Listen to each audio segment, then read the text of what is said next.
नमस्कार दोस्तों, मैं सुनील चौरसिया एक बार फिर आपकी यूट्यूब चैनल पर।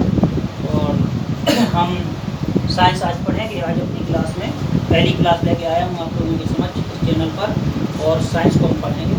और जैसे कि आप जानते हैं कि जैसे जैसे समय नज़दीक आ रहा है, शासन की ओर से भी कोई गाइडलाइन जैसे ही आती है तो आपको बहुत ही जल्दी ऑफलाइन पढ़ने का अवसर मिलेगा, जिसमें हमारी टीम आपको जितने भी एग्ज़ाम हैं अभी, जैसे PSI है, MP है, MP पुलिस है, और भी अपन के जितने भी एग्ज़ाम हैं उसकी तैयारी करवाई जाएगी, और अलग अलग फैकल्टियों के साथ। आपको जानकारी खुशी होगी कि अभी तक हम जो पढ़ रहे थे तो एक ही टीचर मैथ पढ़ाता था, एक ही टीचर के द्वारा रीजनिंग भी पढ़ाई जाती थी।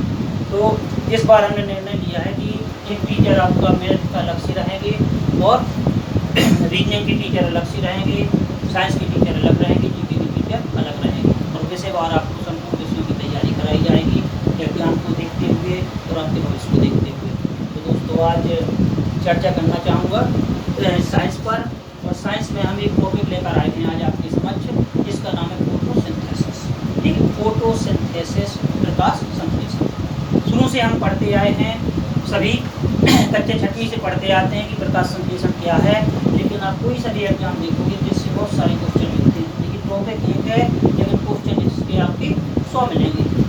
तो चर्चा करते हैं। सबसे पहले प्रकाश संश्लेषण। संश्लेषण मीन्स क्या होता है? निर्माण, यानी प्रकाश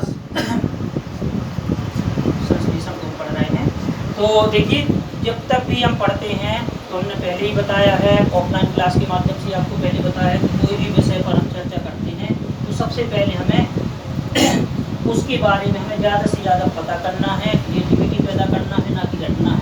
या प्रकाश संश्लेषण, सभी लोगों के मन में ख्याल आता होगा कि प्रकाश संश्लेषण आकर के होता क्या है। ठीक है, तो हम देखेंगे यहाँ प्रकाश संश्लेषण को बिल्कुल सरल तरीके से, और हम देखते हैं इसकी रिएक्शन के माध्यम से ही केवल इसको समझेंगे, और बहुत सारे क्वेश्चन इसमें निकल कर आएंगे। तो हम देखते हैं इसको।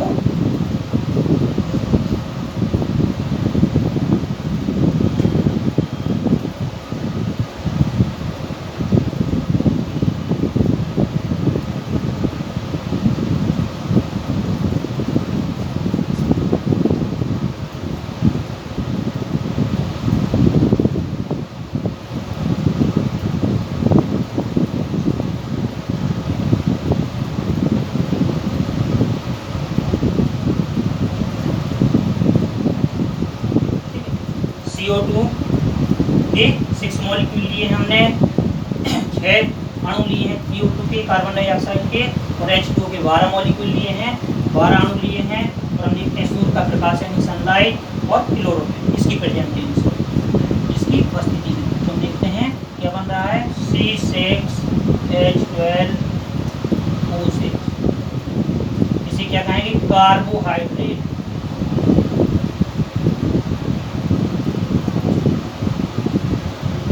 इसी को ग्लूकोज बोल देते हैं। प्लस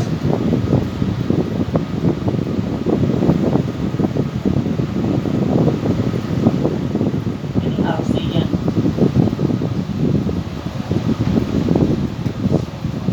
ठीक है, ये आपका कार्बन डाइऑक्साइड है, ये पानी है, ये सूर्य का प्रकाश है, क्लोरोफिल। अब इसको हम देखते हैं, इसी के माध्यम से हम पहले तो सभी को वैलेंसी मालूम होना चाहिए। जैसे हम वैलेंसी के बारे में पता करें तो संतुलित कैसे करते हैं समीकरण को, तो हम देखते हैं कि कार्बन के कितने परमाणु हैं। तो हम देखते हैं कार्बन के यहाँ पे कितने हैं? 6। कार्बन के 6 परमाणु, यहाँ पे भी 6 एटम। अब इसकी बात करते हैं कि ऑक्सीजन के कितने परमाणु हैं। ऑक्सीजन के एटम की बात करेंगे तो 6 दूनी 12 और 12 24। तो हम देखते हैं 6 और 6 12 और 12 24, यानी हमारी ऑक्सीजन की वैलेंसी सही है, कार्बन की वैलेंसी सही है। अब हम देखते हैं हाइड्रोजन कितने, तो 12 दूनी 24। तो हम देखते हैं 12 ये हो गए, और 6 दूनी 12 24, यानी हमारा समीकरण क्या है? सही है। लेकिन क्रिया की कोई भी रिएक्शन होती है तो उसमें जो भाग लेते हैं वो कहलाते हैं क्रियाकारक। ठीक है, रिएक्टेंट। और क्रिया के फलस्वरूप बनने वाले को कहते हैं प्रोडक्ट या उत्पाद। ठीक है, तो यहाँ पे हम देखते हैं कि क्रियाकारक। अब यदि क्वेश्चन आता है प्रकाश संश्लेषण क्या है, तो बिना रटे इसी के माध्यम से हम समझेंगे हरे पेड़ पौधे सूर्य के प्रकाश और क्लोरोफिल की उपस्थिति में कार्बन डाइऑक्साइड और पानी के साथ मिलकर कार्बोहाइड्रेट का निर्माण करते हैं, जो कि पौधों का भोजन है। इसे फोटोसिंथेसिस या प्रकाश संश्लेषण कहते हैं। ग्रीन प्लांट सनलाइट और क्लोरोफिल की प्रेजेंस में कार्बन डाइऑक्साइड और पानी के साथ मिलकर ग्लूकोज या कार्बोहाइड्रेट का निर्माण करते हैं, जिसे प्रकाश संश्लेषण कहते हैं। इस क्रिया में ऑक्सीजन गैस निकलती है, जिसका उपयोग हम श्वसन में करते हैं। तो दोस्तों ये आपकी हो गई रिएक्शन। अब देखिए, ये जो रिएक्शन है तो कभी कभी यही पूछ लेते हैं कि प्रकाश संश्लेषण से संबंधित या फोटोसिंथेसिस से संबंधित सही समीकरण बताइए। तो हम देखते हैं सही समीकरण यही होगा, जैसा कि अभी यूपी टेट में पूछा गया था। तो जो यूपी टेट की परीक्षा होती है तो उसमें एक समीकरण दे दिया था 6CO2 प्लस 6H2O, और फिर इस प्रकार से यहाँ H2 हट जाए। तो कभी कभी लगने लगता है ये समीकरण सही है कि ये वाला सही है। समीकरण दोनों सही है, लेकिन हम देखते हैं यहाँ कंपटीशन की दृष्टि से कौन सा समीकरण सही है। इसमें हम देखते हैं जल के 12 मॉलिक्यूल लिए जाते हैं, 12 अणु लिए जाते हैं। अब इससे बहुत सारे क्वेश्चन निकलेंगे। अब ये तो सभी को स्पष्ट हो गया कि प्रकाश संश्लेषण क्या है। तो हरे पेड़ पौधे सूर्य के प्रकाश और क्लोरोफिल की उपस्थिति में कार्बन डाइऑक्साइड और पानी से क्रिया करके कार्बोहाइड्रेट का निर्माण करते हैं, जिसे प्रकाश संश्लेषण कहते हैं। इस क्रिया में जीवनदायिनी प्राणदायिनी ऑक्सीजन गैस निकलती है, जिसका उपयोग हम श्वसन में करते हैं। अब देखिए, इससे बहुत से क्वेश्चन आपके आएंगे, बिल्कुल सरल क्वेश्चन की प्रकाश संश्लेषण की जो क्रिया है ये होती है जड़ में, है ना, तना में, पत्ती में और संपूर्ण पौधे में। ये रहे आपके पास ऑप्शन। क्वेश्चन क्या है पहला कि प्रकाश संश्लेषण की क्रिया होती है पौधे के किस भाग से संबंधित है। तो जड़ में रूट की बात करें, स्टेम की बात करें, लीफ की बात करें, फुल प्लांट की बात करें, जड़ में, तना में, पत्ती में, संपूर्ण पौधे में, तो हम देखते हैं किस में होगी, केवल और केवल पत्ती में। अब यदि बात करें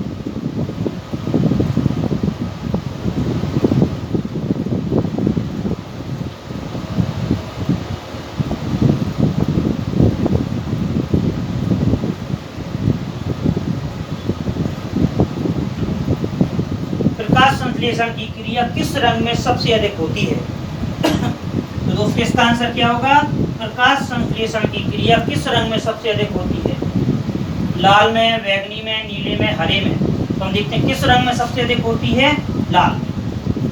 क्यों होती है, तो हम देखते हैं कि लाल रंग की लाल रंग का जो तरंग दैर्घ्य होता है, वेवलेंथ होता है, वो सबसे अधिक होता है। और हम देखते हैं तरंग दैर्घ्य अधिक होने के कारण हम देखते हैं लाल रंग का अवशोषण सबसे अधिक मात्रा में किया जाता है, इसीलिए हम देखते हैं लाल रंग के प्रकाश में सबसे अधिक होती है। यदि दो रंग पूछते हैं, यदि दो रंगों पेयर में पूछते हैं, जोड़े में पूछते हैं, तो देना लाल बैंगनी, बैंगनी नीला, लाल नीला, तो देखते हैं लाल और नीला आ जाएगा। प्रकाश संश्लेषण की क्रिया किस रंग में सबसे कम होती है, यही आपके ऑप्शन रहेंगे। ठीक है, तो अगला क्वेश्चन क्या बनेगा, प्रकाश संश्लेषण की क्रिया किस रंग में सबसे कम होती है, इसका आंसर क्या हो जाएगा, दो क्वेश्चन।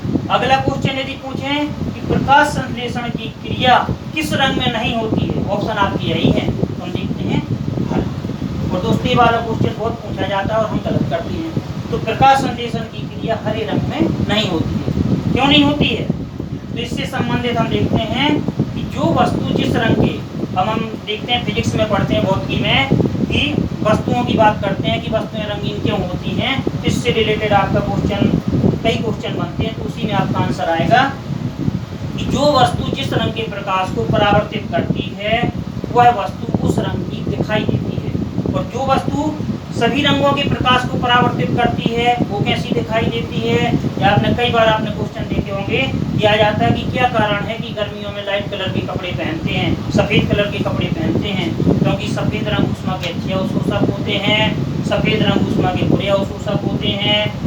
ठीक है, तो हम देखते हैं सफ़ेद रंग, तो हम देखते हैं इनमें अवशोषण का गुण नहीं पाया जाता है, यानी इसका आंसर क्या हो जाएगा कि सफ़ेद रंग ऊष्मा के बुरे अवशोषक होते हैं। लेकिन यही चीज़ यदि परावर्तन की बात करें तो परावर्तन उल्टा हो जाएगा। यदि आ जाए कि सफ़ेद रंग होते हैं ऊष्मा के अच्छे परावर्तक होते हैं, बुरे परावर्तक होते हैं, तो फिर हम देखते हैं कि अच्छे परावर्तक होते हैं, क्योंकि जो बुरे अवशोषक होते हैं वो अच्छे परावर्तक होते हैं। गर्मियों में क्या कारण है कि हम डार्क कलर के कपड़े नहीं पहनते हैं, या क्या कारण है कि ठंडियों में डार्क कलर के कपड़े या काले रंग के कपड़े पहनते हैं? क्योंकि काले रंग ऊष्मा के अच्छे अवशोषक होते हैं, बुरे अवशोषक होते हैं। तो अच्छे अवशोषक होते हैं, है ना।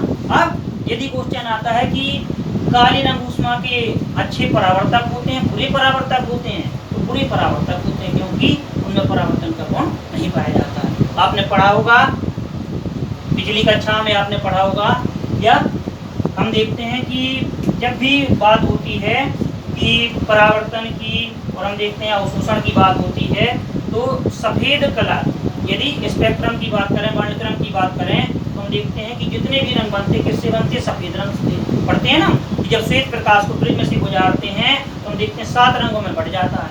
यानी कहने का मतलब है कि हम देखते हैं कि प्रकाश जो होता है 7 रंगों में बढ़ता है, और 7 रंग किसका मिश्रण होते हैं, तो सफ़ेद। तो हम देखते हैं कि जब भी बात करेंगे कि कौन से सफ़ेद रंग होते हैं ऊष्मा के अच्छे अवशोषक, बुरे अवशोषक, तो बुरे अवशोषक होते हैं और अच्छे परावर्तक होते हैं। क्योंकि सफ़ेद का काम क्या होता है, अपने परावर्तित होने वाले संपूर्ण रंग के प्रकाश को परावर्तित कर देते हैं, यानी अच्छे परावर्तक का काम करता है। जबकि हम देखते हैं काले रंग क्या होते हैं, तो काले रंग का काम क्या होता है, अपने परावर्तित होने वाले, पड़ने वाले संपूर्ण रंगों के प्रकाश को अवशोषित तो कर लेते हैं, ऑब्जर्व तो कर लेते हैं, लेकिन हम देखते हैं परावर्तित नहीं करते हैं। इस प्रकार के आपके क्वेश्चन बनेंगे। यदि क्वेश्चन पूछा जाता है कि प्रकाश संश्लेषण की क्रिया किस रंग में सबसे अधिक होती है, तो लाल। किस रंग में सबसे कम होती है, बैगनी। किस रंग में बिल्कुल नहीं होती है, हरे। 2 रंगों का समूह होता है तो लाल और नीले में होती है, ठीक है। अब किस रंग की तरंगदैर्घ्य या वेवलेंथ की बात करते हैं सबसे अधिक होती है, तो लाल की। अब यदि बात करें अगले क्वेश्चन की,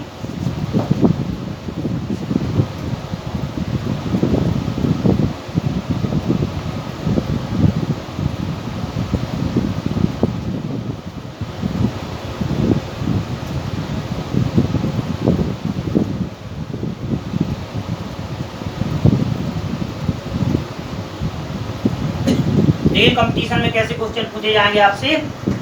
अब एक शब्द आता है उपचयी और एक शब्द आता है अपचयी। उपचयी को अंग्रेजी में बोल देते हैं एनाबोलिक, या एनाबोलिक बोल देते हैं, एनाबोलिक। और अपचयी को अंग्रेजी में बोल देते हैं कैटाबोलिक, ठीक है। अब यहाँ 2 शब्द आते हैं आपके सामने, एक आता है उपचयी और एक आता है अपचयी। इनको भी थोड़ा देख लें। उपचयी और अपचयी जो शब्द किससे मिलकर बने हैं, उपापचयी। उपापचयी अपक्रियाओं को हम देखते हैं 2 वर्गों में बांट देते हैं। एक को बोल देते हैं उपचयी और एक को बोल देते हैं अपचयी, ठीक है। अब उपापचयी को अंग्रेजी में बोलते हैं मेटाबोलिक, है ना, मेटाबोलिक। और उपचयी को बोलते हैं एनाबोलिज्म।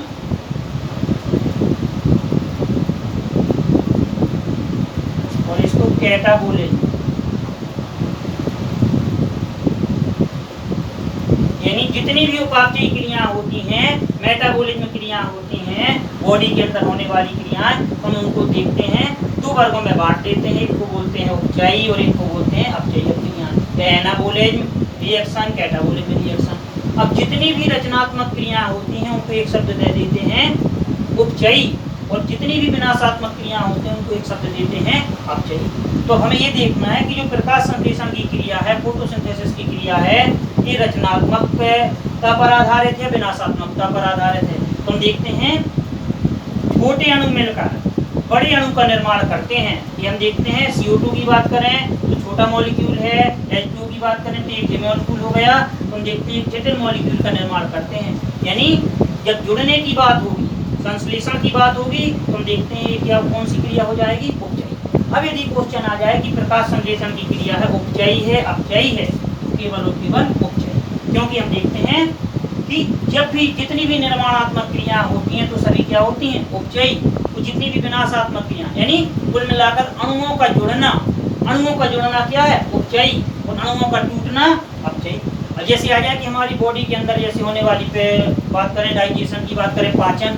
अब आ जाए कि पाचन है उपचयी क्रिया है अपचयी। हमें देखना पाचन में क्या होता है, जो हार्ड मॉलिक्यूल होते हैं वो हम देखते हैं सिंपल मॉलिक्यूल में टूट जाते हैं, तो हम देखते हैं क्या हो जाएगा, जटिल अणुओं का सरल अणुओं में टूटना, यानी पाचन क्या है, तो पाचन क्या हो जाएगा, अपचयी। यदि आ जाए श्वसन, रेस्पिरेशन की बात करें, श्वसन की बात करें, श्वसन है उपचयी क्रिया है अपचयी क्रिया है। हम देखते हैं श्वसन में भी क्या होता है, श्वसन की परिभाषा हम साइंटिफिक तौर पे लेते हैं तो क्या हो जाएगी श्वसन की परिभाषा रेस्पिरेशन की ऑक्सीजन की उपस्थिति में भोजन के जटिल अणुओं का सरल अणुओं में टूटना, यानी अणुओं के टूटने की बात हो रही है, तो यानी अपचयी। और कई बार आपका चाहे एसएससी का एग्जाम देख लें या कोई सा भी एग्जाम देखते हैं, व्यापम का कोई भी, तो हम देखते हैं उसमें क्वेश्चन पूछे जाते हैं। तो श्वसन भी क्या है, रेस्पिरेशन की बात करें अपचयी है ना, और यदि पाचन की बात करें तो पाचन भी क्या हो जाएगी, अपचयी। और यहाँ फोटोसिंथेसिस की बात करते हैं तो हो जाएगा उपचयी। यहाँ निर्माण की बात होगी तो हम देखते हैं क्या हो जाएगा, उपचयी। तो प्रकाश संश्लेषण की क्रिया क्या है, उपचयी क्रिया है। ठीक है, ये हो गया। अब यहीं से आपके और भी बहुत सारे क्वेश्चन बनेंगे, तो मैं कोशिश ये करना है कि पहले अब इतने आपको समझ में आ जाएंगे, जो भी आपको समझ में नहीं आ रहा तो वीडियो के एक बार पॉज करके देख सकते हैं। तो अब इसके बाद हम देखते हैं और आगे क्वेश्चन देखें, तो एक शब्द आता है आपका ऑक्सीकरण, ठीक है, और एक आता है अपचयन।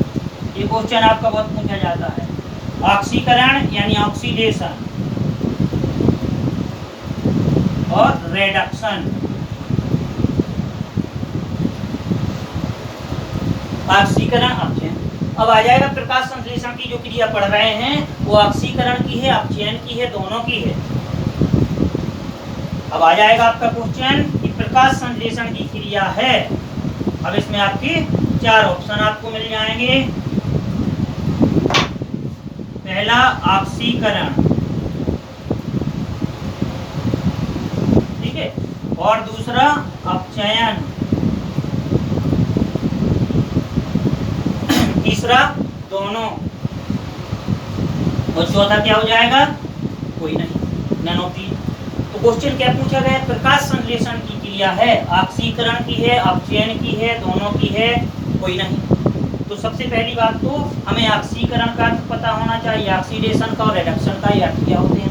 तो ऑक्सीकरण क्या है, किसी तत्व की बात हो रही है, तो तत्व की बात करें, एलिमेंट की बात करें, अब तत्व, एक शब्द आया दोस्तों तत्व, और हम देखते हैं तत्व क्या है, एक ही प्रकार के परमाणुओं से मिलकर बना होता है। तो यहाँ तत्व की बात करते हैं, तो पहली बात तो तत्व आया, तो तत्व का हमें पता होना चाहिए, तत्व क्या है, एक ही प्रकार के परमाणुओं से मिलकर बना होता है। अब तत्व की बात करते हैं तो किसी तत्व या यौगिक की बात करें, कंपाउंड की बात करें, तो कंपाउंड क्या है, 2 या अधिक पदार्थों के निश्चित अनुपात में, है ना, रासायनिक संयोग से बना नया पदार्थ क्या होता है, यौगिक। यौगिक की बात करते हैं, ठीक है, यानी तत्व के बारे में हमें पता है, यौगिक के बारे में पता है। अब ऑक्सीकरण के बारे में पता करना है तो क्या होगी ऑक्सीकरण की परिभाषा, किसी तत्व या यौगिक में ऑक्सीजन का जुड़ना अथवा हाइड्रोजन का निकलना। किसी तत्व या यौगिक में ऑक्सीजन का जुड़ना अथवा हाइड्रोजन का निकलना क्या हो जाता है, ऑक्सीकरण। अपचयन की बात होगी तो किसी तत्व या यौगिक में हाइड्रोजन का जुड़ना या ऑक्सीजन का निकलना अपचयन कहलाया जाएगा। तो क्वेश्चन क्या पूछा गया है कि प्रकाश संश्लेषण की क्रिया है, ऑक्सीकरण की है, अपचयन की, दोनों की। तो ऑक्सीकरण और अपचयन दोनों की, ठीक है। अब यदि पूछा जाए जितने भी क्वेश्चन हम करवा रहे हैं यहाँ पे, इनमें से अधिकांश क्वेश्चन आपके एग्जाम में पूछे गए हैं। अब जो यहाँ करवाने जा रहे हैं, कई बार आपका क्वेश्चन पूछा जाता है, एसएससी के एग्जाम में देखा है कि प्रकाश संश्लेषण की क्रिया में जो हम देखते हैं कि जीवनदायिनी प्राणदायिनी ऑक्सीजन गैस निकलती है, इसका स्रोत है। बहुत बार क्वेश्चन पूछा गया है, प्रकाश संश्लेषण की क्रिया में जो ऑक्सीजन गैस निकलती है इसका स्रोत है।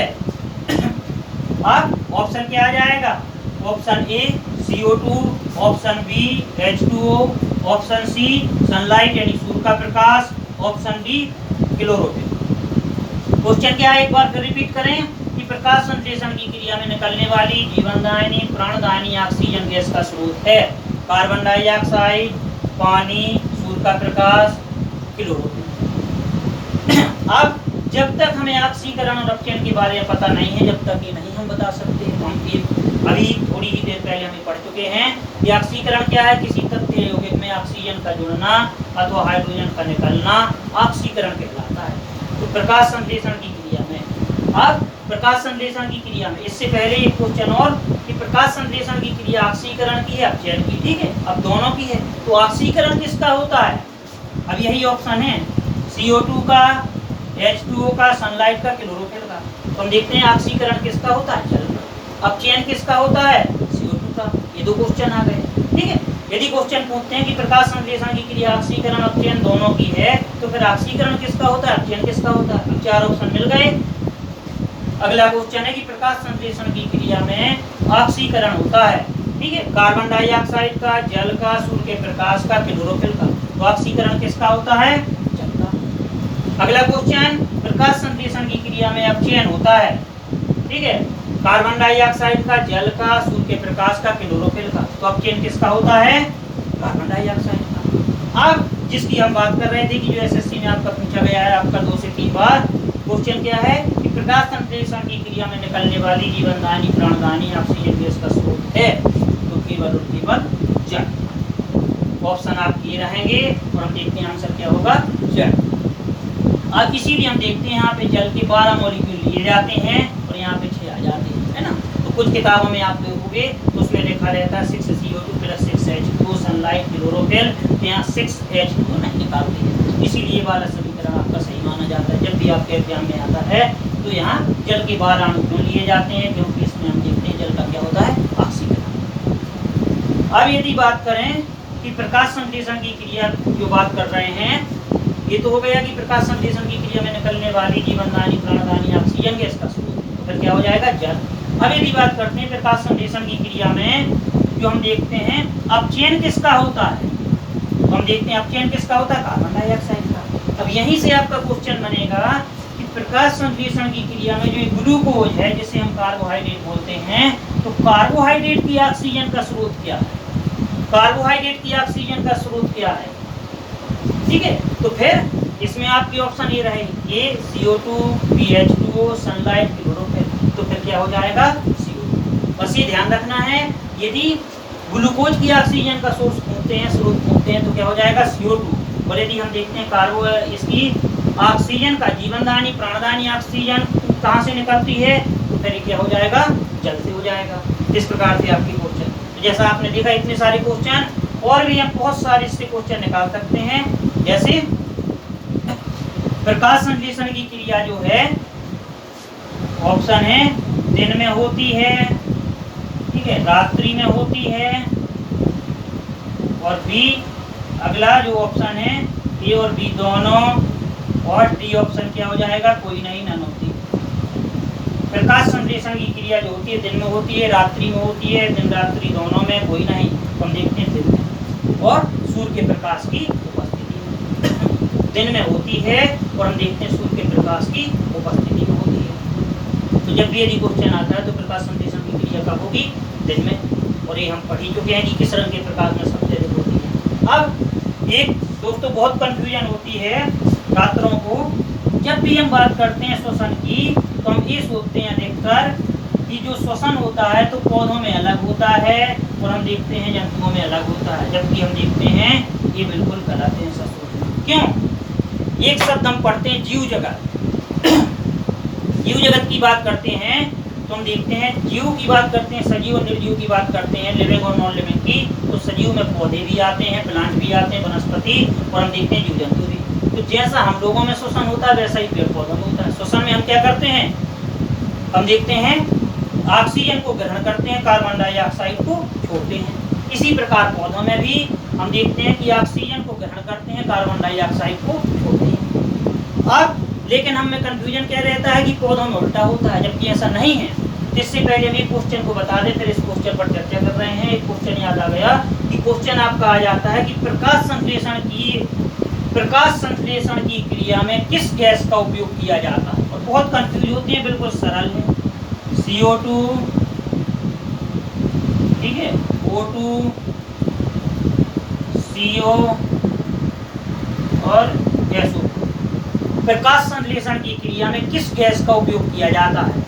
तो केवल और केवल CO2। अब यदि आप कंफ्यूज हो रहे हो तो हम देखते हैं कि अभिकारक कौन है, क्रियाकारक कौन है। तो क्रियाकारक ये भाग लेते हैं, फिर इसका निर्माण होता है। तो जब भी यदि आए क्वेश्चन की प्रकाश संश्लेषण की क्रिया में किस गैस का उपयोग किया जाता है, तो केवल और केवल। अब यदि क्वेश्चन आता है कि प्रकाश संश्लेषण की क्रिया के दौरान कौन सी गैस का निर्माण होता है, तो फिर आंसर क्या हो जाएगा? रटना बिल्कुल नहीं है दोस्तों, हम ये देख रहे हैं ना, अभिकारक भाग ले रहे हैं, तो हम देखते हैं कि प्रकाश संश्लेषण की क्रिया में किस गैस का उपयोग हो रहा है, तो हम देखते हैं CO2। और कौन सी गैस का निर्माण हो रहा है, ये मुक्त हो रही है, विमुक्त हो रही है, तो हम देखते हैं उसका आंसर क्या हो जाएगा। ठीक है, अब वापस चलते हैं उसी वाले क्वेश्चन पर जिसकी हम चर्चा कर रहे थे कि जो पौधों में और प्लांट की बात करते हैं, एनिमल की बात करते हैं, तो जो हमें डाउट होते हैं। तो देखिए होता क्या है कि श्वसन की बात करते हैं, रेस्पिरेशन की बात करते हैं, तो चाहे प्लांट की बात करें चाहे एनिमल की बात करें, दोनों में एक ही प्रकार का होता है। और हम देखते हैं हम ऑक्सीजन का उपयोग करते हैं तो प्लांट भी।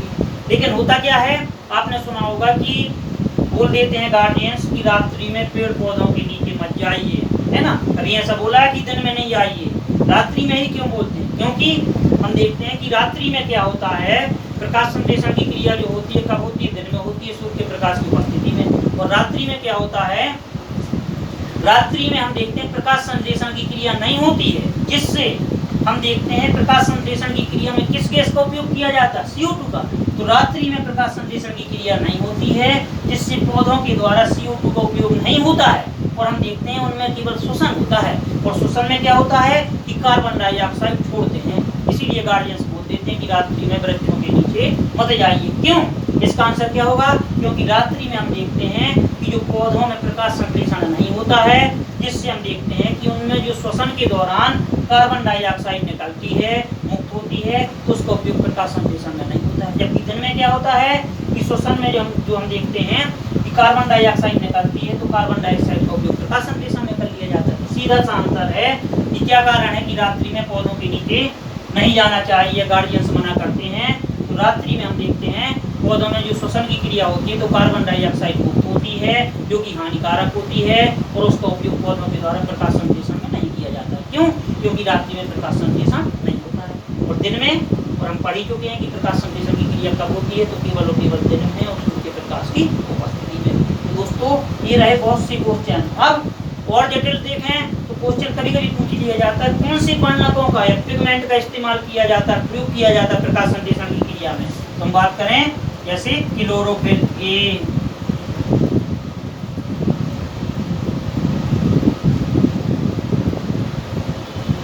क्लोरोफिल बी,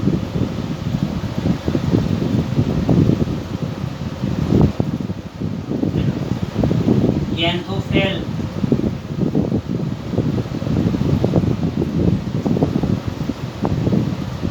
और एक होता है कैरोटीनॉइड।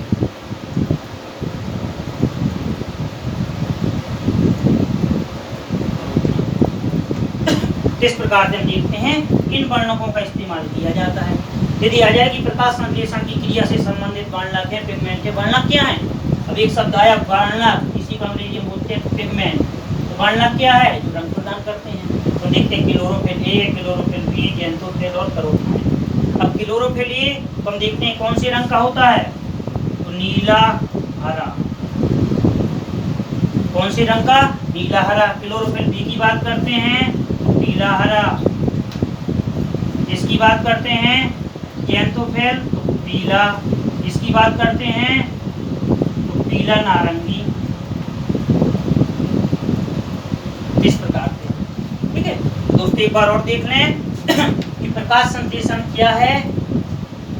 तो हम देखते हैं हरे पेड़ पौधे सूर्य के प्रकाश और क्लोरोफिल की उपस्थिति में कार्बन डाइऑक्साइड और पानी से क्रिया करके कार्बोहाइड्रेट का निर्माण करते हैं, जो कि पौधों का भोजन है। इसे प्रकाश संश्लेषण कहते हैं। इस क्रिया में जीवनदायिनी, प्राणदायिनी ऑक्सीजन गैस निकलती है, जिसका उपयोग हम श्वसन में करते हैं। तो जब भी यदि क्वेश्चन आता है कि प्रकाश संश्लेषण की क्रिया है उपचयी अपचयी, तो हम देखते हैं उपचयी जितनी भी निर्माणात्मक क्रियाएं होती हैं, उपचयी जितनी भी विनाशात्मक क्रियाएं, तो हम देखते हैं अपचयी। तो हम देखते हैं इनमें क्या होता है, अणु का जुड़ना। दो छोटे अणु मिलकर बड़े अणु का निर्माण करते हैं, नीचे हो जाएगी डे। इतने सारे क्वेश्चन आपने देखा होगा, जब भी वीडियो को अच्छी तरह से देखेंगे तो आपको ये लगेगा कि बहुत सारे क्वेश्चन आपके एग्जाम में आते हैं। नाम छोटा है लेकिन इसका चैप्टर और इससे संबंधित कोई सा भी एग्जाम होता है। दोस्तों कभी कभी हमारे मन में विडंबना रहती है कि कोई सा एग्जाम है, जैसे UPSI आने वाला, तो लगता है कि उसमें साइंस है ही नहीं, उसमें तो मैथ है, रीजनिंग है और जीके है। देखिए दोस्तों, साइंस को जीके में ही शामिल कर लिया जाता है। जब भी सामान्य ज्ञान की बात करते हैं तो उसमें सामान्य विज्ञान शामिल हो जाती है। तो ऐसा तो होता ही नहीं है कि क्वेश्चन ना है, साइंस के बिना कोई भी आपका एग्जाम अधूरा है। हाँ, ये हो सकता है कि साइंस का सिलेबस नहीं दिया हो तो उसमें जीके में ही जनरल साइंस को पूछ लेते हैं, तो साइंस पढ़ना इसलिए कंपलसरी है। तो देखते हैं, ये आज वीडियो जो डाला तो केवल इस उद्देश्य से डाला है कि शासन की जैसी गाइडलाइन शुरू होती है तो हम लोगों की बहुत ही जल्दी आपको ऑफलाइन क्लासें शुरू मिलेंगी और अलग अलग विषय विशेषज्ञ के साथ, है ना। साइंस अलग टीचर के साथ पढ़ाई जाएगी फैकल्टी के रूप में, और हम देखते हैं रीजनिंग की अलग फैकल्टी होंगी हमारे यहाँ, और हम देखते हैं मैथ की भी और जीके की भी। इस प्रकार से सभी विषयों का होगा। बस ये है कि अभी कोरोना काल में जैसी व्यवस्था है तो घर में उस प्रकार से ना बोर्ड वगैरह कोई जो कर पाए, तो जैसी व्यवस्था है आप लोगों के समक्ष प्रस्तुत कर रहे हैं ताकि आप लोगों को कुछ तो मिले, है ना। कहते नहीं, बेकार से बेकार से बेकार, बेकार से बेकार भला, कुछ ना करने से अच्छा है कि कुछ हमें मिलता रहे। इस वजह से आप सभी को जोड़ा गया है ना। कुछ बस यही है कि जैसे मेहनत कर रहे हैं, सर मेहनत कर रहे हैं, जैसे प्रीतेश सर मेहनत कर रहे हैं, आपको डेली वो रीजनिंग का नए पैटर्न से पढ़ा रहे हैं, नए नए चैप्टर के साथ। तो कोशिश ये कीजिए कि जब कोई व्यक्ति मेहनत कर रहा है, आपसे कोई चार्ज नहीं लिया जा रहा है, तो कम से कम आप चैनल को सब्सक्राइब करें, आप व्यूअर्स बढ़ाएं, ताकि जो पढ़ा रहे हैं टीचर तो उनको भी मनोबल हो, पूरी तैयारी और जिज्ञासा के साथ पढ़ाएं। देखिए, जब हम पढ़ाते हैं और पढ़ाने में जो छात्र होता है सक्रिय रहता है, पूरी तरह से एक्टिव होता है, तो पढ़ाने का तरीका कुछ अलग होता है ना। कक्षा कोई भी क्लास होती है, यदि बच्चे क्वेश्चन करते हैं तो टीचर का पढ़ाने का स्तर अलग होता है, और जब क्वेश्चन नहीं करते हैं तो टीचर की पढ़ाने का वो स्तर अलग होता है। तो आपसे यही रिक्वेस्ट है कि जुड़े रहिए चैनल के साथ, आपको कुछ ना कुछ जरूर मिलता रहेगा। और जैसे ही शासन की गाइडलाइन चालू होती है, कोचिंग के लिए वरीयता दी जाती है, तो बहुत ही जल्दी आपको नई क्लासों के साथ, नए पैटर्न के साथ वो कोचिंग में आपको पढ़ने के लिए, ऑफलाइन पढ़ने के लिए अवसर प्रदान किया जाएगा। और जब तक यदि नहीं चल रहा है तो जो भी आपको मिल रहा है यूट्यूब के माध्यम से, चैनल के माध्यम से, तो ज़्यादा से ज़्यादा देखें, उससे सब्सक्राइब जरूर करें चैनल को, जिससे कि सभी मोटिवेट डाल रहे हैं, आप लोगों पर मेहनत कर रहे हैं। दोस्तों धन्यवाद। इसी के साथ आज